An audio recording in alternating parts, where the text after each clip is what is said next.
Hello শিক্ষার্থী বন্ধুরা, তোমরা কেমন আছো? আশা করছি সবাই ভালো আছো।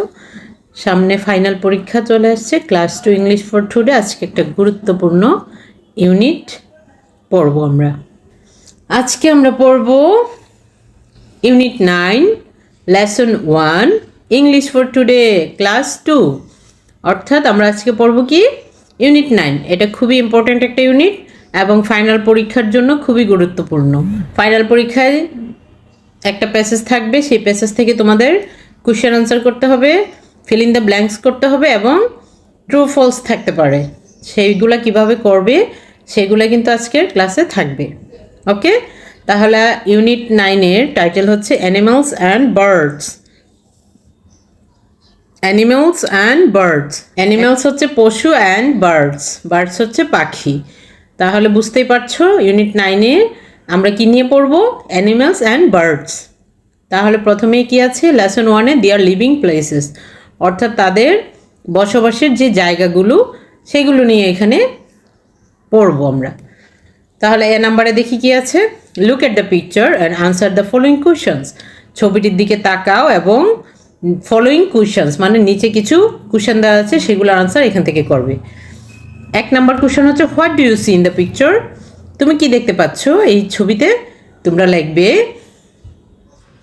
I see in the picture there are some animals. কি কি আছে? অ্যানিমালস এখানে এখানে আছে টাইগার আছে, ডগ আছে, খাও আছে, deer, parrot and crow and আছে মাংকি। সো তোমরা লিখে ফেলো, লিখবে in the picture, I see in the picture tiger, dog, cow, deer, parrot, crow and monkey. 2 number question হচ্ছে how many animals and birds are there. তোমাকে জিজ্ঞেস করছে এখানে কয়টা অ্যানিমাল আছে এবং কয়টা বার্ডস আছে। তাহলে দেখতেই পাচ্ছ বার্ডস আছে মাত্র 2টা, ক্রো অ্যান্ড প্যারট, কিন্তু অ্যানিমাল আছে 4টা। সো তোমরা কি লিখবে? There are 4 animals and 2 birds. 3 number হচ্ছে which animal and bird do you like most. তুমি এখানে কোন পাখিটা বেশি পছন্দ করো এবং কোন প্রাণীটা, কোন পশুটা তুমি বেশি পছন্দ করো। লাইক মোস্ট মানে বেশি পছন্দ করো। তোমরা লিখবে আই লাইক, যদি তুমি টাইগার পছন্দ করো, tiger and parrot. Okay, B number আছে match the picture with the names. এখানে নেমগুলো দেওয়া আছে tiger, dog, monkey, cow, deer, parrot, crow. তো তোমরা এগুলা ম্যাচ করে ফেলবে।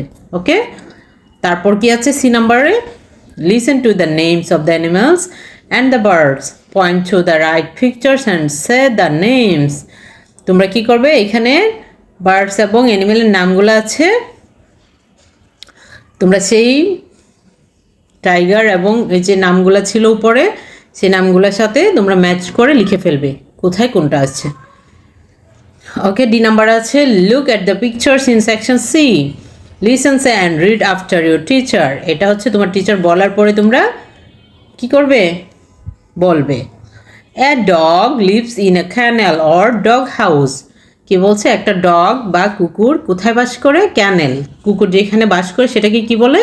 ক্যানেল অর অথবা dog house. A cow lives in a shed or a cow shed. গরু কোথায় বাস করে? গরুর ঘরে, সেটাকে কি বলে? Cow shed. A monkey lives in a tree. Monkey কোথায় বাস করে? গাছে।